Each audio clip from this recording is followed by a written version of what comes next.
छोटे से गांव में रामू नामक एक गरीब लड़का अपने वृद्ध माता पिता के साथ एक जर्जर झोपड़ी में रहता था। उसके परिवार के पास थोड़ी सी बंजर जमीन थी जिस पर वे कड़ी मेहनत करके जैसे तैसे अपना गुजारा करते थे। रामू बचपन से ही बहुत मेहनती और बुद्धिमान था। वो सुबह जल्दी उठकर अपने माता पिता की खेती में मदद करता था, फिर कई मील पैदल चलकर स्कूल जाता था। स्कूल से लौटकर वह घर के कामों में हाथ बटाता और रात को लालटेन की रोशनी में पढ़ाई करता। रामू का सपना था कि वो बड़ा होकर अपने परिवार की गरीबी दूर करे और गांव के लोगों के जीवन में बदलाव लाए। वह जानता था कि शिक्षा ही एकमात्र रास्ता है जिससे वो अपने सपनों को साकार कर सकता है। उसके अध्यापक उसकी लगन और प्रतिभा से बहुत प्रभावित थे। गांव के जमींदार ठाकुर साहब बहुत घमंडी और लालची थे। वे हमेशा गरीबों का अपमान करते और उनसे मुफ्त में काम करवाते थे। एक दिन जब रामू स्कूल से लौट रहा था, ठाकुर साहब ने उसे रोका और उसकी गरीबी का मजाक उड़ाया। उन्होंने कहा, तुम गरीब लोग सिर्फ मेहनत करना जानते हो, दिमाग चलाना नहीं। तुम कभी अपनी गरीबी से बाहर नहीं निकल सकते। रामू ने विनम्रता से जवाब दिया, ठाकुर साहब, मेहनत और दिमाग दोनों ही जरूरी हैं।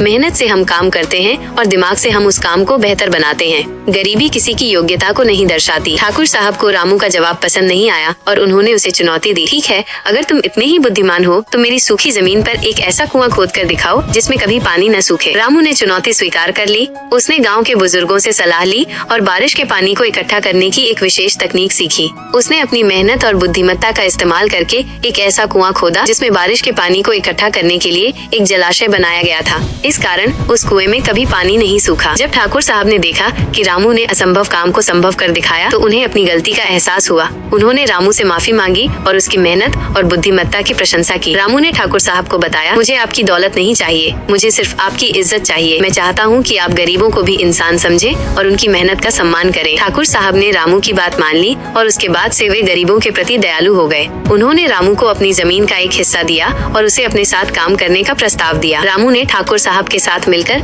गांव के विकास के लिए काम किया। उसने गांव में एक स्कूल और एक अस्पताल बनवाया। उसने गरीबों को मुफ्त शिक्षा और चिकित्सा सुविधा प्रदान की। उसने गांव में एक सहकारी समिति बनाई जिससे किसानों को उचित मूल्य पर बीज और खाद मिल सके। उसने गांव में एक पुस्तकालय भी बनवाया जिससे बच्चों और युवाओं को ज्ञान प्राप्त हो सके। रामू ने अपनी मेहनत, बुद्धिमत्ता और समाज सेवा से न सिर्फ अपनी गरीबी दूर की बल्कि पूरे गांव के लोगों के जीवन में सकारात्मक बदलाव लाए। उसने साबित कर दिया कि सच्ची दौलत मेहनत, ईमानदारी, दूसरों के प्रति सम्मान और समाज सेवा में है। उसने ये भी साबित किया कि शिक्षा और दृढ़ संकल्प से कोई भी व्यक्ति अपने सपनों को साकार कर सकता है। कहानी से सीख, मेहनत और बुद्धिमत्ता सफलता की कुंजी है। गरीबी किसी की योग्यता को नहीं दर्शाती। हमें हमेशा दूसरों के साथ सम्मान से पेश आना चाहिए। किसी भी परिस्थिति में हार नहीं माननी चाहिए। सच्ची दौलत मेहनत, ईमानदारी, दूसरों के प्रति सम्मान और समाज सेवा में है। शिक्षा और दृढ़ संकल्प से कोई भी व्यक्ति अपने सपनों को साकार कर सकता है।